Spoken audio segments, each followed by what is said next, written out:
Nagtipon ang iba't ibang grupo sa labas ng Senado kasabay ng pag-convene ng impeachment court na lilitis kay VP Sara. Yan ang agenda report ni Joan Manalo live mula sa Pasay City. Joan, ano-ano ang panawagan ng mga rallyista?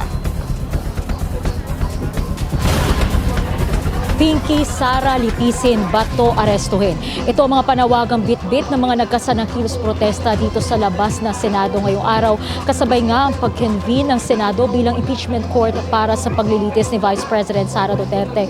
Sigaw ng mga sumusuporta sa impeachment, panahon na para panagutin at i-convict si VP Sara. At bukod dito ay nararapat na rin daw panagutin si Senator Bato de la Rosa dahil sa ginawa nitong pagtakas mula sa arrest warrant ng International Criminal Court. Tirik na tirik man ang araw ay hindi ito ininda ng mga rallyista. Pasado alauna ng hapon na magsimulang magtipon ng bagong alyansang Makabayan o Bayan kasamang iba pang mga progresibong grupo sa labas ng Film Center of the Philippines. Dito sila nagsimulang magmarcha para ipanawagan ang pagpapanagot kay VP Sara. Dapat tayo magpantay sa Senado hanggang matapos ang impeachment. Inihintay natin magsimula ang impeachment, pero handa ang taong bayan na magpantay at kumilos, hindi lamang sa harap ng Senado, kundi sa ating mga komunidad, sa ating mga paaralan, sa ating mga pagawain. Dahil ang aral po dito, itong usapin ng korupsyon, tayong lahat ay biktima nito. Kabilang sa mga nakiisa sa protesta ngayong araw si Nanette Castillo, nanay ng isa sa mga biktima ng madugong war on drugs ni dating Pangulong Rodrigo Duterte. Para po maipakita na dapat nangingibabaw ang batas kasi ngayon lumalabas masyado pong above the law si Sara Duterte. Ni ayaw humarap sa Kongreso at sa anuman pong paglilitis, binabaliwala niya lahat. So parang lumalabas na wala siyang pakialam sa taong bayan at wala siyang pakialam sa rule of law. Kaya dapat po siyang malitis at ma-impeach kung kinakailangan po. May panawagan din si Castillo na nawala ng anak dahil sa drug war sa mga senador na kumupkop kay Senator De La Rosa. Sana maging makatwiran sila ngayon at gumana po yung rule of law.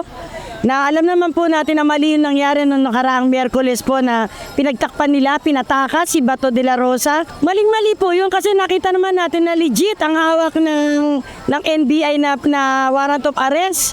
At kung wala pa po yung warrant, siguro mali din yung pagbibigay nila ng protection kay Bato. Para alam kakanlungin nila isang akusado na alam naman natin na malawak ang naging role sa malawakang war on drugs po. Umaga pa lang nakabantay na mga pulis sa kahabaan ng Diokno Boulevard sa labas ng Senado at ayon sa PNP nananatiling nakaalerto ang kanilang puwersa para panatilihing ligtas ang Senado at maging ang mga kalapit na lugar. Sa ngayon, Pinky, ay tapos na yung programa ng mga nagkasanang kilos protesta dito sa labas ng Senado at ayon sa SPD ay tinataya nilang nasa mga 300 attendees or rallies ang nagdaos ng kilos protesta dito ngayong araw. Wala namang untoward incident na naitala ang PNP at sa ngayon meron na lang mangilan-ngilan na nananatili dito sa labas ng Senado at patuloy pa rin nakabantay yung mga pulisya around the Senate premises para nga masiguro itong kaligtasan ng Senado. At yan na muna pinakahuling balita mula rito sa labas ng Senado sa Pasay City. Balik sa'yo, Pinky. Maraming salamat, Joan Manalo. Nag-uulat ang live mula sa Pasay City. Mag-follow sa aming mga social media accounts at mag-subscribe sa aming YouTube channel para sa pinakahuli at eksklusibong mga balita.